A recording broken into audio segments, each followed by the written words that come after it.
भो अयम भावना मात्रो न किंचित परमार्थतः नास्ति भाव स्वभावानाम भावाभाव विभाविनाम। भवः अयम भावना मात्र। अयम भवः यह संसार भावना मात्र है। संसार है ही नहीं, भावना है उसकी। संसार हुए बिना भावना कैसे बनेगी? वस्तुतः हमारे में संसार नहीं है, हमारे में संसार भावना मात्र है। हमारी भावना से संसार का अलग अस्तित्व है, लेकिन हमारे में जो संसार है वो भावना मात्र है। ये पारख दृष्टि है। वेदांत के अनुसार, जैसा कि वेदांती कुछ मानते हैं कि जगत तीनों काल में नहीं है ही नहीं, कहीं नहीं है, ये उनकी जबरदस्ती है। जगत न होता तो बोलते न, देही न होती, वाणी न होती, मुंह न होता, बोलते कहां से? जगत में बोला जाता है, लिखा जाता है, पढ़ा जाता है, मठ स्थापित होता है, प्रचार किया जाता है, शिष्य शाखा बनते हैं। जगत तो प्रत्यक्ष है, लेकिन वो जबरदस्ती करते हैं, जगत है ही नहीं। तो इस ढंग से जबरदस्ती करके सिद्ध करना कोई समझदारी नहीं।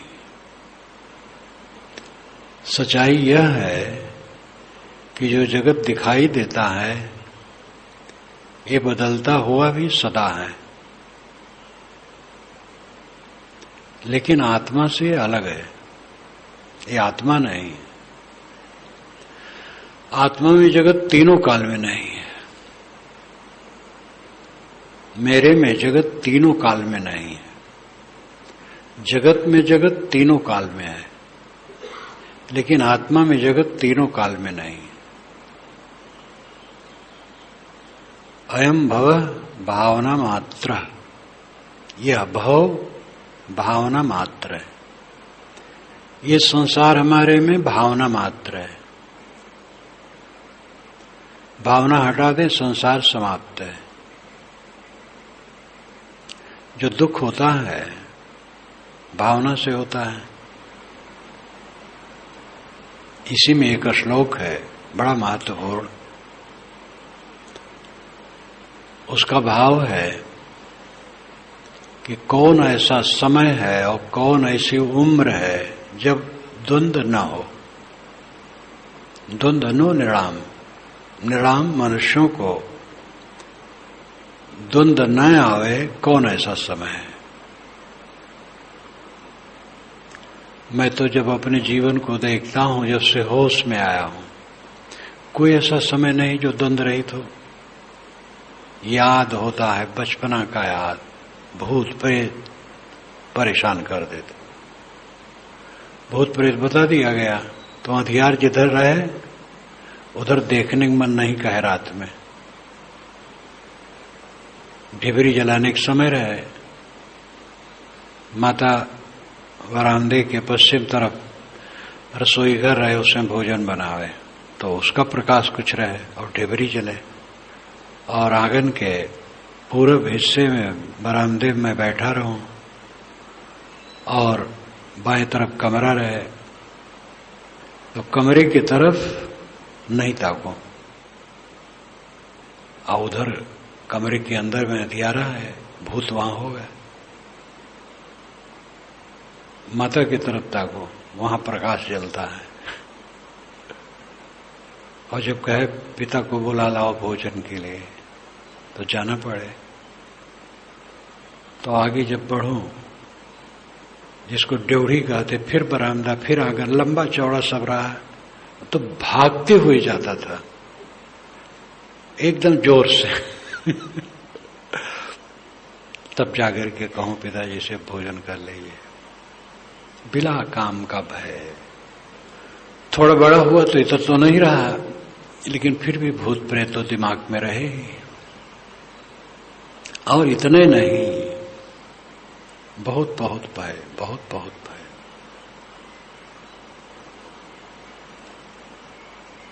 भय भय और अनेक प्रकार का प्रपंच।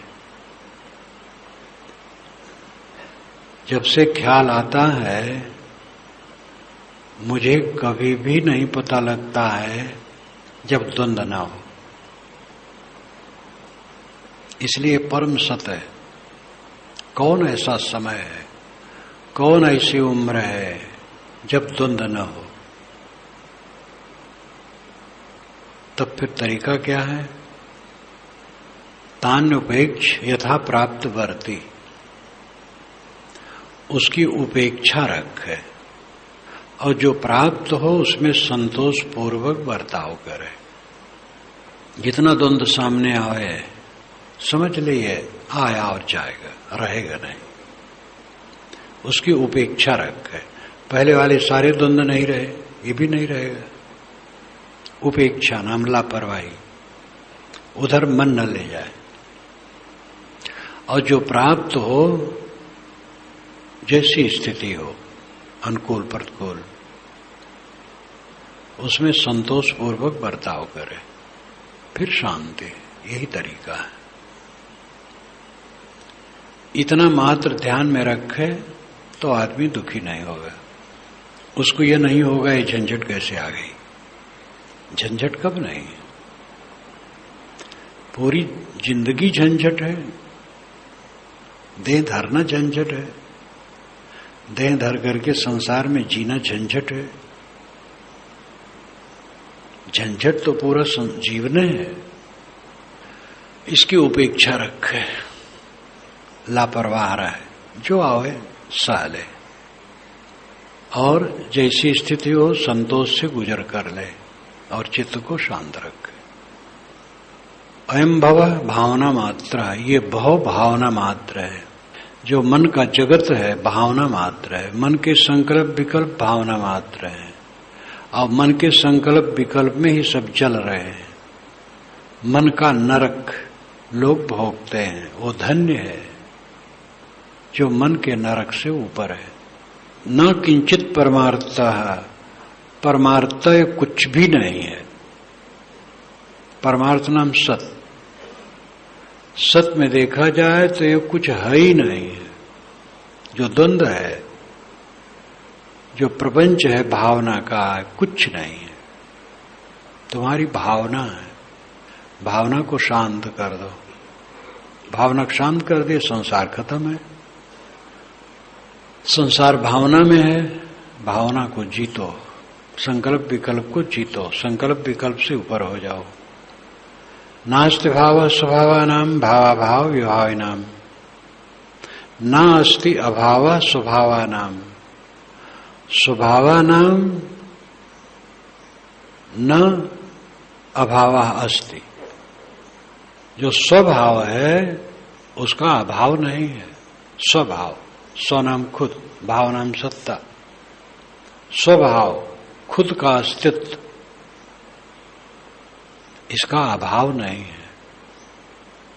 मेरा होना झूठ नहीं है, मेरा होना सच है। लेकिन भावना का होना वो कुछ नहीं, भ्रम है। भावना में हम दिन भर और रात भर और जीवन भर जूझते हैं और भावना कुछ नहीं है, कल्पना है। लेकिन मैं हूं, मेरा अस्तित्व है।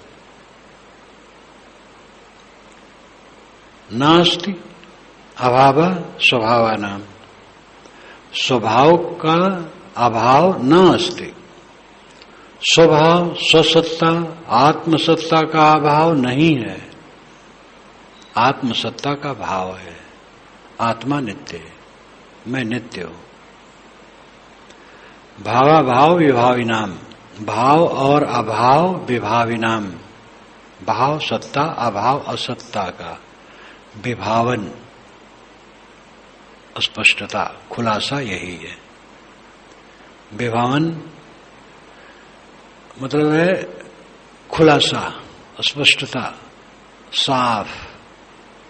भाव क्या है, अभाव क्या है, सत्य क्या है, झूठ क्या है, इसकी स्पष्टता क्या है। कल्पना झूठ है, आत्मा सत्य है। जिन कल्पनाओं में हम रात दिन जलते हैं वो कुछ नहीं है, और जलने वाला मैं हूं, जल रहा हूं। कब जागेंगे, कब नींद भंग होगी? नींद भंग होना चाहिए। कल्पनाओं में न जलें।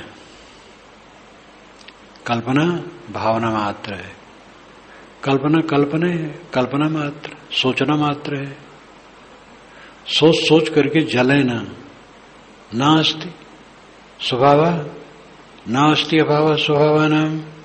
स्वभाव का अभाव नहीं है, मेरी सत्ता का अभाव नहीं है, लेकिन मन में जो जगत है वो भावना मात्र है, वो उसकी सत्ता नहीं है। बस यही भाव अभाव का विभावन है, भाव अभाव की स्पष्टता है। मेरी सत्ता है और मेरे सामने जो कल्पना है वो झूठ है। यही सत्य सत का निर्णय है। न दूरम न च संकोच लब्ध मेवात्मनः पदम। न दूरम न च संकोचालब्ध मेवात्मनः पदम। निर्विकल्पम निरायासम निराकारम निरंजनम। जो निर्विकल्प है, निर्विकार और निरंजन है। निर्विकल्प का मतलब कल्पना से परे, निर्विकार परिवर्तन विकार से परे, निरंजनम माया से अतीत। वह आत्मपदम आत्म स्थित निरायासम बिना परिश्रम के लब्धम एव प्राप्त है। न दूरम न च संकोचम, न दूरम न च संकोचात। न दूर है न निकट है, संकोच निकट। जो निर्मल आत्मा है, आत्मपद है, वो दूर नहीं है, निकट नहीं है। वो तो बिना प्रयास के ही निरंतर प्राप्त है। निकट का मतलब भी होता है कुछ दूर। निकट है लेकिन अलग है तो दूर है। जो निर्मल आत्मा है वह न दूर है न निकट है, बिना प्रयास के निरंतर प्राप्त है। निरायासम, बिना प्रयास। प्रयास कुछ नहीं करना, तुम ही हो। अपने आप की अप्राप्ति का अनुभव किसी को नहीं होता है। मैं नहीं हूं ऐसा कौन सोचेगा? घोर अंधियारी कमरे में बैठे हैं, कोई पुकारा तो मैं नहीं कहता हूं जरा प्रकाश जला के देख लो मैं हूं कि नहीं, तब बोलो। या हाथ से टटोल लो मैं हूं कि नहीं, तब बोलो। अंधियारे में बैठा हूं, जैसे कोई पुकारा मैं बोल पड़ता हूं मैं हूं। आत्मस्तित्व के विषय में कोई संदेह नहीं। यह दूर नहीं है, निकट नहीं है। निकट कहा जाता है, निकट का अर्थ भी वही होता है अपना आपा। कहने के तरीके अलग अलग हैं, उन सब तरीकों में अपने अर्थ हैं, इसलिए किसी तरीका का झट से खंडन नहीं करना चाहिए। जो कथन करने वाला है उसका भाव क्या है ये देखना चाहिए, समझना चाहिए।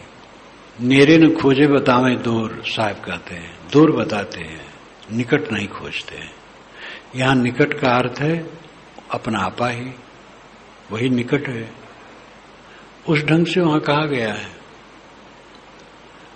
यहां कहा गया वो निकट नहीं है, दूर नहीं है। दूर नहीं है और निकट भी नहीं है, क्योंकि निकट होने पर भी दूरी है, स्वयं है। तो यहां कहने का तरीका ऐसा है, बिना प्रयास के ही वो प्राप्त है, जो कल्पनातीत, निर्विकार और निरंजन है। व्यामोह मात्र विरतो स्वरूपादान मात्रतः बीत शोका विराजन्ते निरावरण दृष्टया। व्यामोह मात्र से विरत होने पर जितना मोह है उससे एकदम विरक्त हो जाने पर, स्वरूपादान मात्रतः, स्वरूप आदान मात्रतः, स्वरूप का आदान हो जाने पर, आदान नाम आ जाना, प्रदान नाम चला जाना, दे देना। बाहर का मोह मिटा और स्वरूप का बोध हुआ,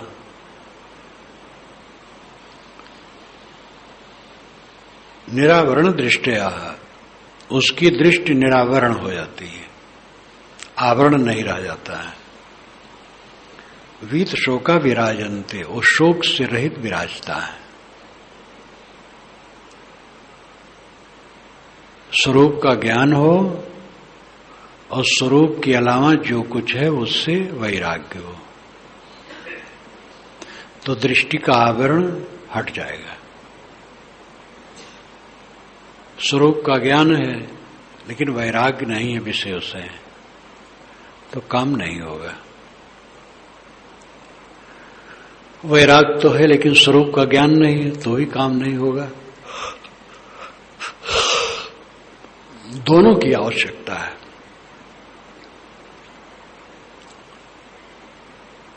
पहले जान स्वरूप को पाछे बंधन चीन, दोनों की परिचय भई तभी मोक्ष हीन। ये विशाल देव ने कहा, पहले स्वरूप को जाने फिर बंधन को समझे, और दोनों को जो समझ लिया उसको मोक्ष है। पहले जान स्वरूप को पाछे बंधन चीन, दोनों की परिचय भई तभी मोक्ष लख लेन। परिचय का यहां अर्थ है जैसे परिचय है वैसे ठहर जाए। परिचय भर हो गया, ठहरा नहीं तो कैसे होगा। परिचय तो बहुत को हो जाता है, जान जाते हैं, लेकिन वो दशा में ठहरे नहीं है तो दुख नहीं छूटेगा।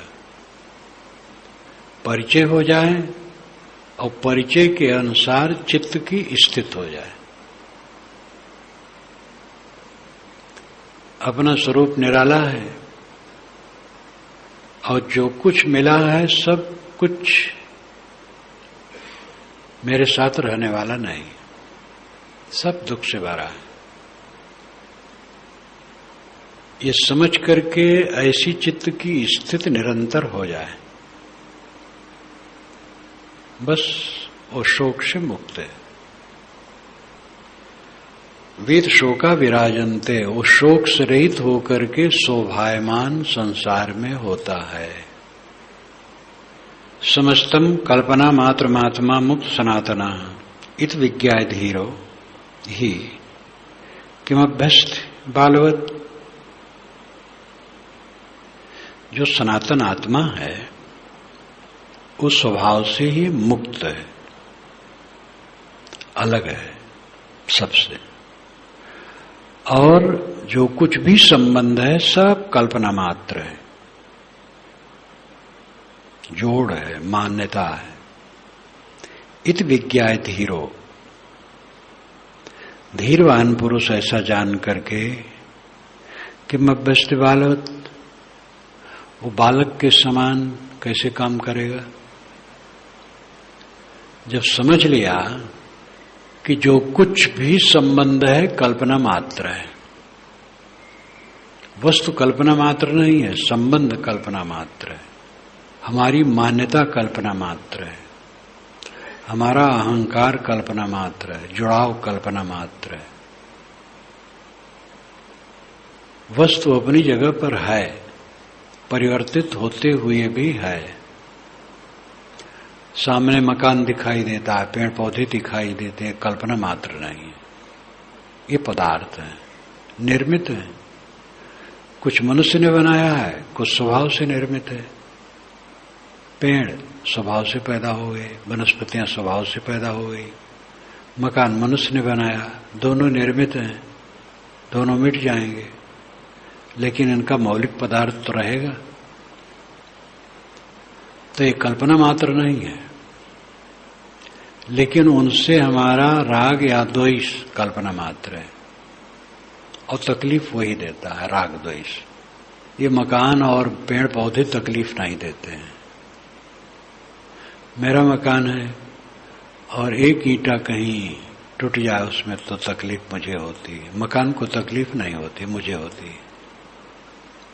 मकान बेच दिया, पूरा मकान गिर जाए तो कोई तकलीफ नहीं।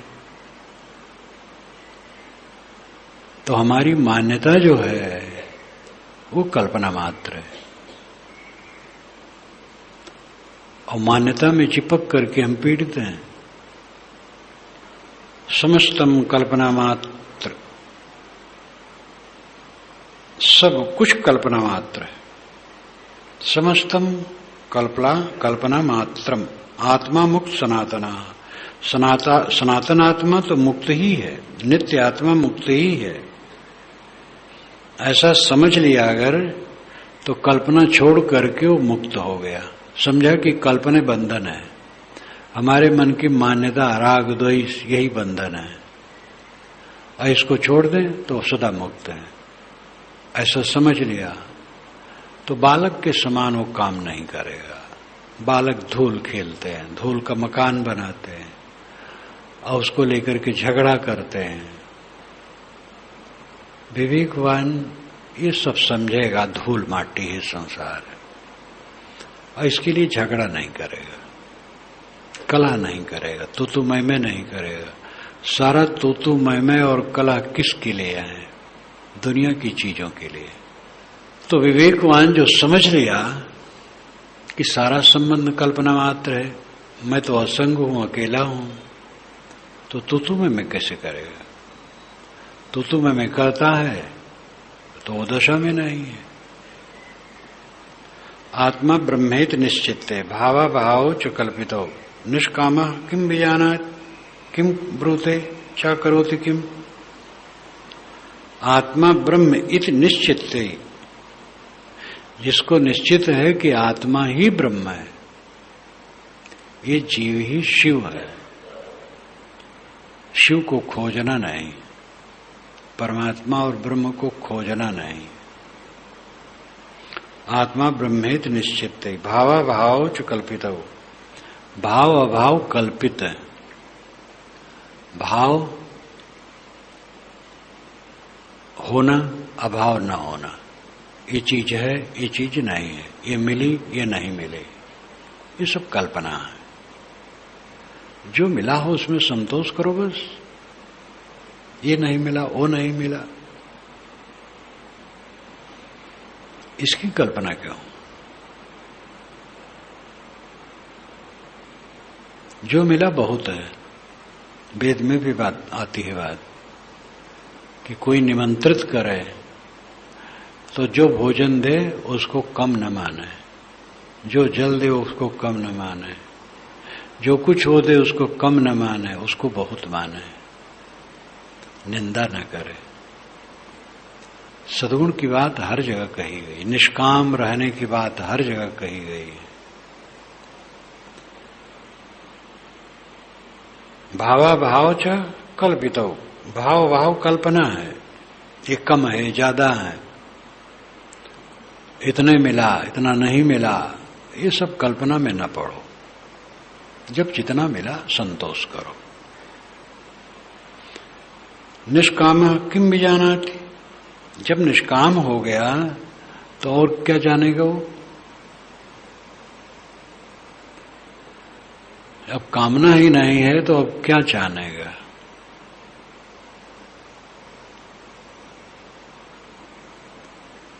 अगर अपने को नहीं जाना तो पढ़ के क्या किया, और अपने को जान लिया तो पढ़ने की क्या जरूरत रही? जब जान लिया अपने को ठीक से कि जो कुछ प्राप्त होता है वो कल्पना है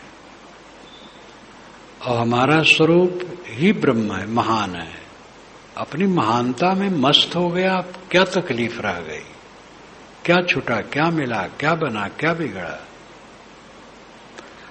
आत्मा ब्रह्मेद निश्चित है, आत्मा ही ब्रह्मे निश्चय हो गया तो भाव अभाव सब कल्पित लगे। निष्काम किम बीजानात, अब निष्काम पुरुष और क्या जानना चाहेगा। किम ब्रूते, क्या बोलेगा। च करोति किम, और क्या करेगा। न उसको कुछ जानना रहा, न करना रहा, न बोलना रहा। मैं ब्रह्म हूं, महान हूं, श्रेष्ठ हूं, पूरा है, और क्या चाहिए।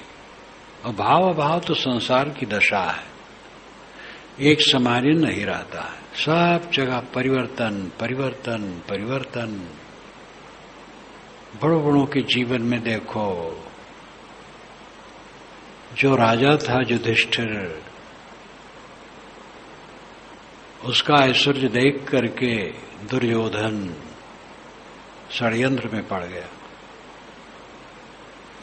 धृतराष्ट्र से कहा, पिताजी ये धीरे धीरे जम जाएंगे, अभी मेरे अधिकार में कोश है और मंत्री हैं, इनको वाराणवत भेज दीजिए उत्सव देखने के लिए।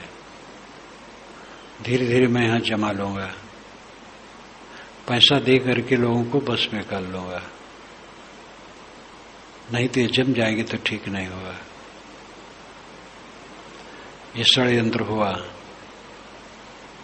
उनसे कहा गया, समझते थे वो, चले गए, वाराणवत से निकल गए। विदुर जी सब संदेश दे दिए थे और सब व्यवस्था कर दिए थे, निकल गए वहां से भी जहां लाक्षागृह रहा। विदुर जी ने एक नाव भिजवा दी थी गंगा में, उस पर बैठ करके पार हो गए और नौका को डुबा दिए। उधर जाकर के तो जटाजूट बनाए और ब्राह्मण का वेश बनाए और भिक्षा करके खाते थे। काफी दिन रहे एक जगह, तो कुंती ने कहा, बेटा यहां का वन और उपवन अनेक बार देख लिया तो अब फिर उतना आनंद नहीं आता है, स्थान बदलना चाहिए। भिक्षा भी यहां अब कम मिलती है, इसलिए आगे चले। युधिष्ठिर ने कहा, आपकी आज्ञा से उधार दे, लेकिन और 4 भाइयों से पूछना होगा उनका मन है कि नहीं। उन 4 से पूछा, वो कही ठीक, सब चल पड़े। एक ब्राह्मण के घर में रहे, घर उदियत ही काफी था, भिक्षा करके बाहर से लाते थे, खा लेते थे।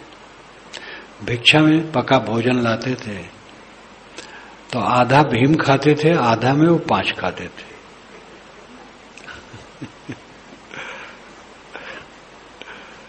भीम बहुत बलवान थे, बहुत भारी शरीर के थे। अब कहते हैं, लिखा है, पता नहीं कितना सच है, ज्यादा खाते होंगे। फिर जाकर के कुम्हार के यहां टिके और वहीं से फिर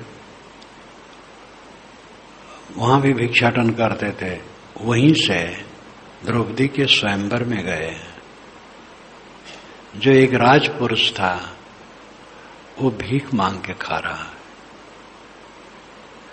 द्रौपदी पर विजय हुई, उनकी प्रसिद्धि बढ़ी, धीरे धीरे सब जान गए। जब इन्होंने ब्राह्मण वेश में तो थे, बाण मारा तो इनका लक्ष्य भेद हुआ, हलचल हो गई। छात्री लोग सब जुटे थे, कहे कि ये ब्राह्मण का क्या अधिकार है। तब कोई कहे कि भाई ये तो लिखा नहीं है कहीं कि अमुक जाति का ही इसमें लक्ष्य भेद है। जब सबके लिए है तो कोई भी कर सकता है। अब हलचल हो गई, एक दूसरे खींचना और हल्ला करना और गुंडागर्दी। लेकिन द्रौपदी को लेकर के लोग युधिष्ठिर कहे चलो यहां बड़ा गड़बड़ है, चुपचाप निकल चलो। निकल गए तो द्रुपद ने धृतराष्ट्र को भेजा कि देखो पता लगाओ ये कौन है, ये जो द्रौपदी को जीते हैं ये सामान्य नहीं लगते हैं देखने में, व्यवहार में। तो छिप करके गए कुम्हार के घर, देखे, पता लगाए तो आए बताए कि लगती नहीं है कि वो ब्राह्मण है, वो ठाकुर लगते हैं, क्षत्रिय। फिर अंत में उन सबको निमंत्रित करके राजभवन में लाए और यथावत विवाह हुआ। उसके पश्चात प्रसिद्धि हुई तो धृतराष्ट्र ने बुलाया, फिर राज दिया तो फिर कला हुआ, राज दिया तो राजसूय यज्ञ कर डाले युधिष्ठिर।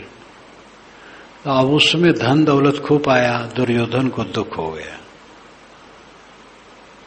तो बस जुआ का चक्कर डाला और उसमें सब जीत करके वन भेज दिए। 12 बरस तक वन में रहे और 1 बरस अज्ञातवास रहे। क्या संसार है। राम जंगल में रहे और शर्त थी किसी को दिया न खाएं, शिकार करें, फल लाएं, खाएं, जो भी करें, लेकिन किसी को दिया न खाएं। 14 बरस तक ये सब कठिनाइयां उनको आई। सामान्य को भी सब आता रहता है, किसी का दिन बराबर नहीं रहता है, सब क्षणभंगुर। आत्मा ब्रह्म है ऐसा जिसको निश्चय हो गया, भाव सब कल्पित हैं, ये सब आते जाते रहते हैं। निष्काम हो गया संसार से तो और क्या जानने की इच्छा रह गई, क्या करने की इच्छा रह गई, क्या बोलने की इच्छा रह गई, सब इच्छाएं शांत हो गई। न विक्षेपो न चैगाग्रं नातिबोधो न मूढ़ता, न सुखम न चावा दुखम उपशांतस्य योगिना। जो योगी उपशांत है, पूर्ण रूप से शांत है, उसके लिए विक्षेप नहीं है, चित्त की चंचलता नहीं, इसलिए उसको एकाग्र करने के लिए कोई जरूरत नहीं है। चित्त चंचल ही नहीं है तो किसको एकाग्र करे। नातिबोध हो, अतिबोध नहीं है, दुनिया की बहुत बात नहीं जानता है, व्यवहार की बहुत बातें नहीं जानता है, दुनिया की ज्ञान विज्ञान नहीं जानता है। न मूढ़ता, लेकिन मूढ़ नहीं है। मूढ़ उसे कहते हैं जो अपने को न जाने और अपने बंधन को न जाने। आध्यात्मिक भाषा में मूढ़ वही है, इस पुस्तक की दृष्टि से भी मूढ़ वही है। बार बार मूढ़ उसको कहा गया है जो अपने को न समझे और अपने बंधन को न समझे। और बहुत दुनिया भर को जाना, बड़ा ज्ञान विज्ञान है, अनेक दर्शनों का ज्ञान है, बहुत छानबीन और विश्लेषण है, लेकिन अपने को नहीं जानता है, अपने बंधन को नहीं जानता है, बंधन से निवृत्त होकर शांत नहीं रह पाता है, तो क्या जानता है। अपने को जानना, बंधन को जानना, इसका भी अर्थ यही है कि वो शांत आत्मा है। और शांत आत्मा नहीं है तो अपने को नहीं जानता है, जानते हुए भी नहीं जानता है, खाली बौद्धिक ढंग से जानता है। अपने को जान लेने का मतलब है शांत हो जाना। जहां से आओ अमर वह देशवा, कोई अमर देश दुनिया में नहीं है, आत्मा ही अमर देश है। आत्मा अपने आप को भूल कर दुनिया में भटकता है और भटकना बंद होना अपने देश में आ जाना है। अपने देश में वही आया जो उद्वेग शून्य हो गया, जिसमें उद्वेग नहीं है। उद्वेग दृश्य को लेकर के होता है और दृश्य सब क्षणिक क्षणिक क्षणिक क्षणिक। कितने अहंकारी चमके बुझे दुनिया से चले गए। झूठा है अहंकार, आया कबीरा फिर गया, झूठा है अहंकार। जो हाथ चमकाते थे, गुर्राते थे, सड़ के जल के खत्म हो गए। देखते देखते सबका अहंकार बुझ जाता है। इस सच्चाई को समझने वाला ज्ञानी है, मूढ़ नहीं है। जो दृश्य का अवलंब लेकर के क्षोभित होता रहे, वो मूढ़ है। सारा क्षोभ दृश्य के अवलंब में है।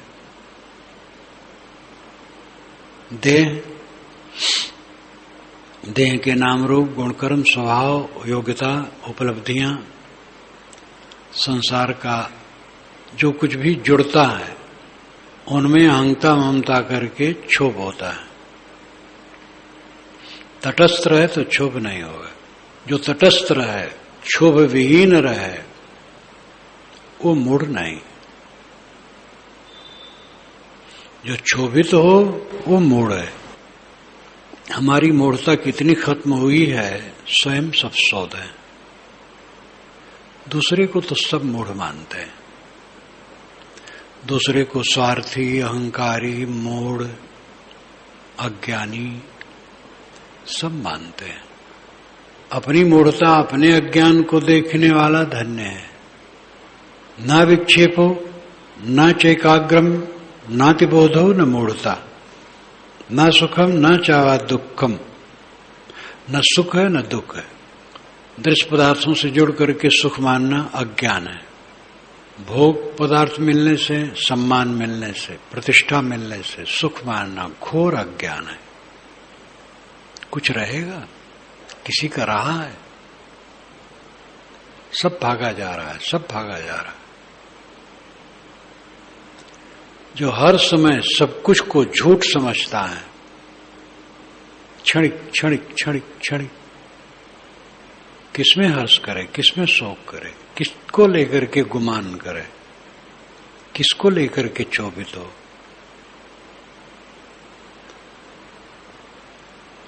उपशांतस्य योगिनः, उपशांत योगी, पूर्ण शांत योगी के लिए विक्षेप नहीं है, चित्त की चंचलता नहीं।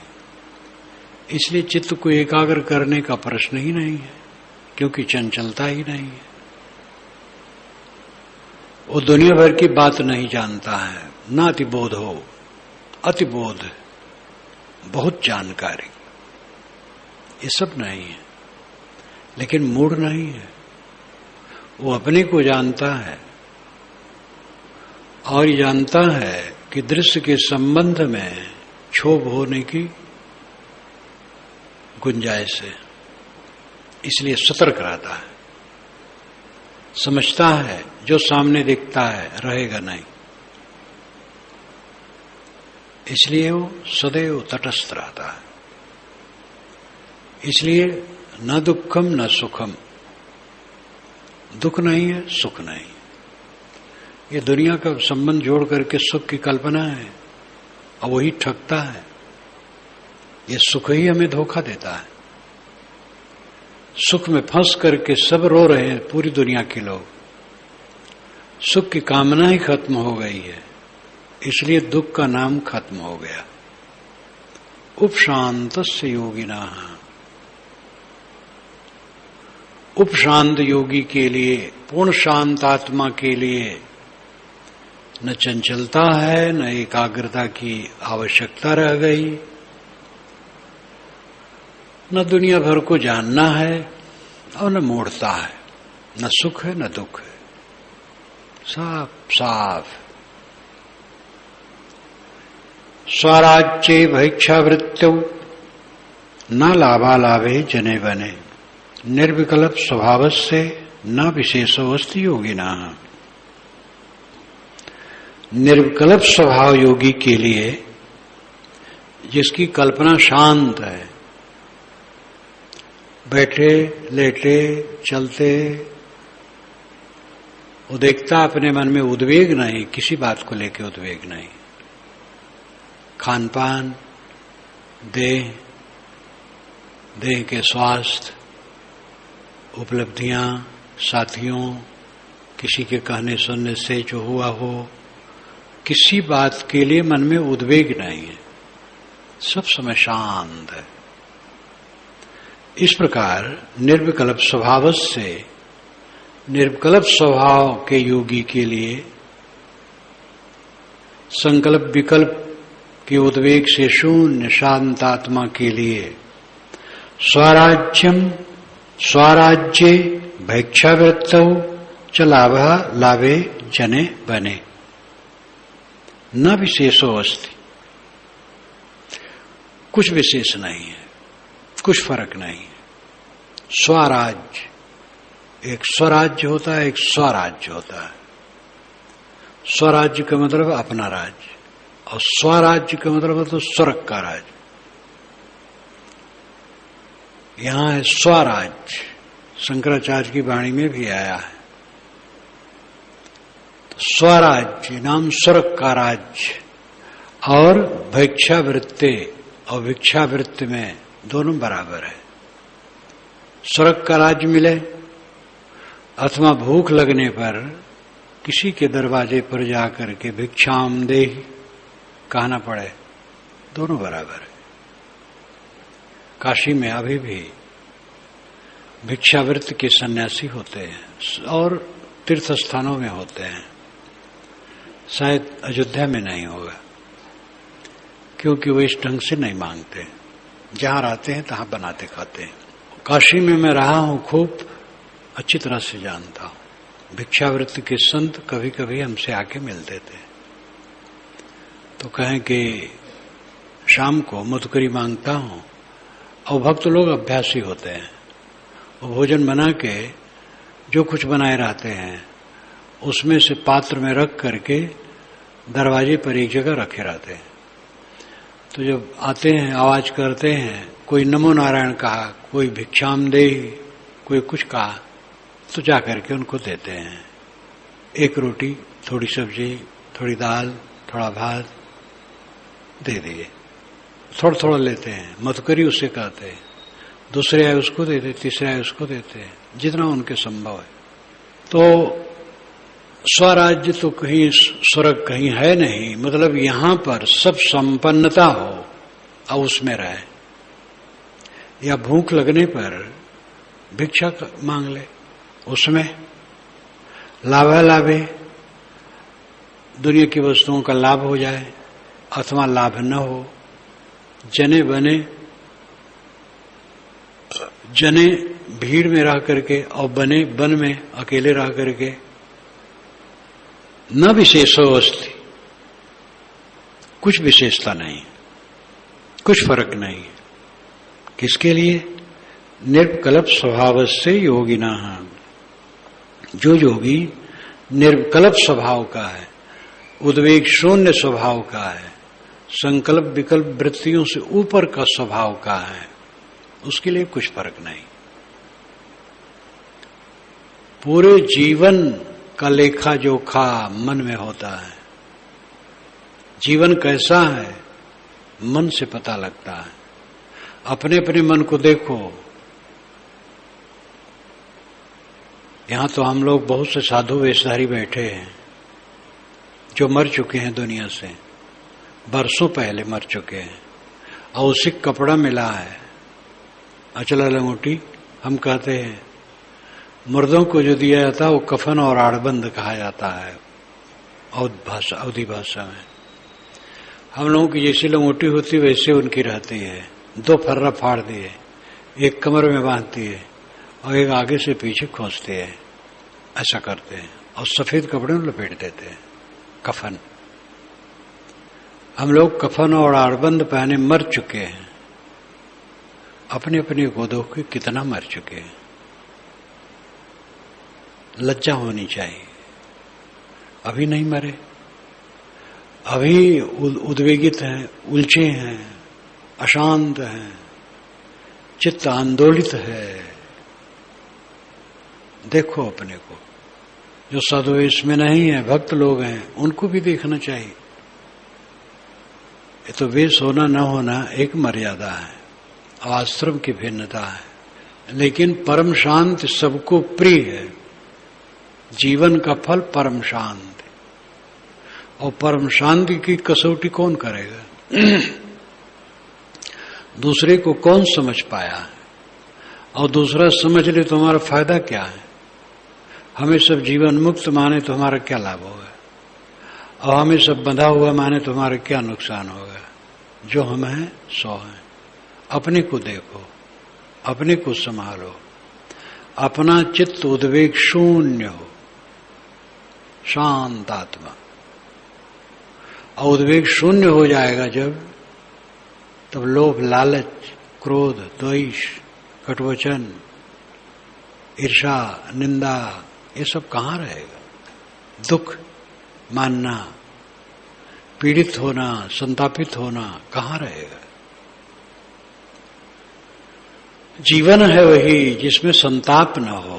मन के संताप से जो मुक्त है, मन की पीड़ा से जो मुक्त है, मन के क्लेश से जो मुक्त है, वही इंसान है।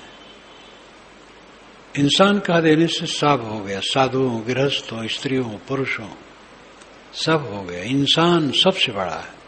मनुष्य, मनुष्य वह है जो पीड़ित न हो, संतापित न हो, उद्वेगित न हो, जिसके मन, वाणी, कर्म मधुर हो। स्वराज्य भैक्षा वृत्त्यौ च लाभे लाभे जने बने, निर्विकल्प स्वभाव से न विशेषोस्ति योगिना। निर्विकल्प स्वभाव के योगी के लिए बहुत ऐश्वर्य, भिक्षावृत्ति, लाभ हानि, भीड़ और बन सब बराबर है। कुछ नहीं रखा है दुनिया में। कृत्यम किमपि नैवास्ति न कापि हृदय रंजना। यथा जीवन में वे जीवन मुक्त से योगिना। जीवन मुक्त योगी के लिए देह में रहते रहते जो देह से मुक्त है, हर समय देह से मुक्त है। देह दिखाई देती है, जहां छूट जाए छूट जाए, पहले से छोड़े बैठा है। कृत्यम किम अपि न एव अस्ति, उसको कुछ करना बाकी नहीं है। जिसका चित्त शांत हो गया, तृष्णा शांत हो गई, उद्वेग शून्य हो गया, जिसका मन का ताप समाप्त हो गया, उसको कुछ करना बाकी अब नहीं। शरीर का निर्वाह है, इसलिए कुछ करना होता है, अलग बात है। दूसरे की सेवा जो बन सके करना, वो सहज है। अब अपने कल्याण के लिए कुछ करना बाकी नहीं रहा, पूरा हो गया। बस उसी को संभाले रहना है, असावधान न हो। कृत्यम किमपि न एव अस्ति, उसको कुछ करना बाकी नहीं रहा। न का अपि हृदय रंजना, और हृदय में रंजन अब नहीं रह गया। दिल बहलाने के लिए कोई जरूरत नहीं रह गई। कुछ देख लो, कुछ सुन लो, कुछ खा लो, कुछ जान लो और थोड़ा आनंद आ जाए, ये सब दरिद्रता उसको नहीं रह गई। देखने की इच्छा, सुनने की इच्छा, ज्ञान की बात सुनने की बात अलग है। ज्ञान की बात तो सुनना ही चाहिए। विशाल देव की याद आई जब मैं सन 58 में गया, बैराग संजीवनी पूरा पढ़वा के सुन लिए थे। श्री प्रेम साहब जी ने कहा मुझसे कि साहब आपसे बात करना चाहते हैं और सुनना चाहते हैं। साहब निर्णय के बड़े प्रेमी हैं, जो वो कहेंगे बोलने के लिए तो लज्जा न करना, संकोच न करना, बोलना। आप पर वो बहुत विश्वास करते हैं। हम कहे उनकी कृपा है हम जैसे तुच्छ जीव के लिए। तो साहब एक बात पूछ ले और मैं बोलता रहूं, देर तक बोलता रहूं। और मेरी आदत है धीरे से धीरे बोल लो और जोर से भी बोल लो, धीरे धीरे बोलता रहता। तो साहब को कष्ट नहीं होता था। जो कोई जोर से बोले फिर नहीं सह पाए, और मैं जब बोलूं तो कभी नहीं कहें अच्छा पढ़ाई दो, मैं बोलता रहूं, घंटा घंटा भी बोला। कल्याण पथ में तो कई लेख ऐसे हैं जो मैं घंटा घंटा भर बोला और दूसरे दिन बाग में जाके लिख डाला। 2-3 दिन में लिख लेता था तो सब ठीक रहता था, फिर देर हो जाए तब गड़बड़ा जाता था, विस्मरण हो जाता था। तो देहधारी हैं, जीवन मुक्त पुरुष हैं, लेकिन ऐसे लोग भी ज्ञान की बात सुनना चाहते हैं।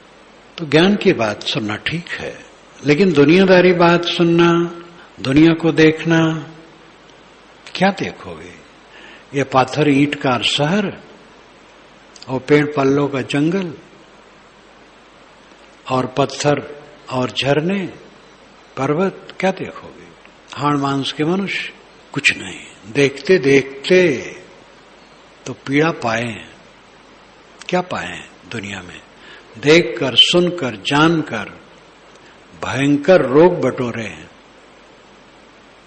अलम, इसमें आता अलम, बस हो गया, बहुत हो गया, थक गया, देखकर, सुनकर, सोचकर थक गया, अब कुछ नहीं चाहिए। न तो उसको कुछ कर्म बाकी रहा, न हृदय को रंजन करने के लिए कोई चेष्टा रह गई कि कुछ देखो, सुनो, मनोरंजन करो। यथा जीवनम एव इह, जीवन में जब जो आ जाए बस बर्ताव कर लेना है। कभी महल, कभी झोपड़ी, कभी गली खोची, कभी शहर,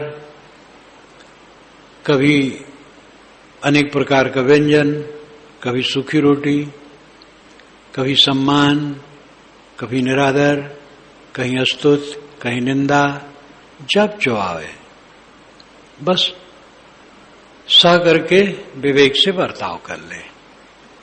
जीवन मुक्त से योगिना, ये जीवन मुक्त योगी का काम है। क्वा मोह, क्वा चावा विश्वम, क्वा तद्ध्यानम, क्वा मुक्तता, सर्व संकल्प सीमायाम विश्रांतस्य महात्मनः। महात्मनः, जो महान आत्मा सभी संकल्पों के सीमा में पहुंच करके विश्राम कर रहा है। बहुत महत्वपूर्ण कथन है। सभी संकल्पों की सीमा पर पहुंचकर जो महात्मा विश्राम कर रहा है, मोह उसको कहां है, संसार कहां है, और संसार की तरफ ध्यान कहां है, और मुक्ति बाकी कहां है? 4 बातें आती हैं। क्वा मोह, क्वा चावा विश्वम, क्वा तद्ध्यानम, क्वा मुक्तता, क्वा तत् ध्यानम, जगत का ध्यान। क्वा मोह, मोह कहां? क्वा चावा विश्वम, उसके लिए संसार कहां? क्वा तद्ध्यानम, और इस संसार की तरफ ध्यान आकर्षित होना कहां? और क्वा मुक्तता, फिर मुक्तता कहां? संसार की तरफ ध्यान ही नहीं है, आकर्षण ही नहीं है, तो मुक्ति बाकी है।